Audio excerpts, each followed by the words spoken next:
पारादीप बंदर में कार्यरत ठिका कर्मचारी सेमानंक न्याय्य हकु वंचित होइतबार अभियोग होइछि। बंदर रेगुलार कर्मचारी लक्षाधिक टंकार दरमा सहित मेडिकल और अन्यान्य सुविधा पाउतबा बेले सेही कार्य करुवा ठिका कर्मचारी माने स्वल्प दरमारे परिवार चलाइबाकू बाध्य हेउचंती। अवसर परे केवल शेष मासर दरमा ही ठिका कर्मचारी पाइथांती। मात्र प्रथम थर पई पारादीप रे थिबा 13टी ट्रेड यूनियन बंदर अध्यक्ष को दाबी पत्र प्रदान करिसंती। ठिका कर्मचारी मानकू मेडिकल सुविधा ईपीएफ ईएसआई सहित अवसर परे सेमानकू रेगुलार कर्मचारी मानक परि अतिरिक्त 3 वर्ष पर्यंत काम करिबार सुजोग एवं अवसर समय बंदर पक्षरु 15 लाख टंका देबा पई दाबी होईछि। तबे एही दाबी को बंदर अध्यक्ष खूब शीघ्र विचार कराजिबो बोली प्रतिश्रुति दैछंती।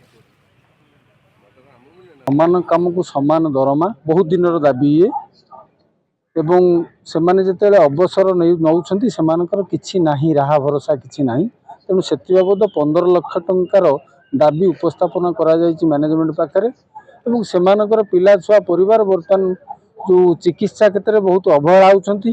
कौ कंट्राक्टर ईएसआई दौर कौ कंट्राक्टर मेडिक्लेम कराऊँगी इंश्योरेंस कराऊँगी से सफल होना। तेणु पारादीप बंदर चिकित्सालय से चिकित्सा करने से अध्यक्ष महोदय को निवेदन करा जायछि। पारादीप पोर्ट रे जो वर्ष वर्ष धरी डीएलआर पिला माने काम करुचंती 20-30 वर्ष काम कला परे जेतबे से माने रिटायर होचंती मात्र गोटा मासर दरमा नै से घर जाउचंती से माने केमती टंका 15 लाख रिटायरमेंट बेनिफिट पाइबे तांको परिवार केमती पारादीप बंदर रो मेडिकल चिकित्सा ही परिबे तांकर समान काम को समान दरमा हमर बहुत दिन डिमांड रही आछि।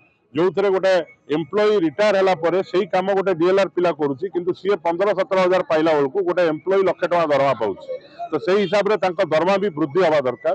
प्रत्येक यूनियन जानती और डिमांड भी बहुत थर दिखाई से बाबद आलोचना होती कि भाव प्राधान्य दिज्व चेयरमैन प्रतिश्रुति देते एचओडी मान सहित डाकी मिलित कम्युनिटी जो डिमांड देती डिस्कसन कलापर मिलित कम्युनिटी को डका जो कोऑर्डिनेशन कमिटी की डकाई आलोचना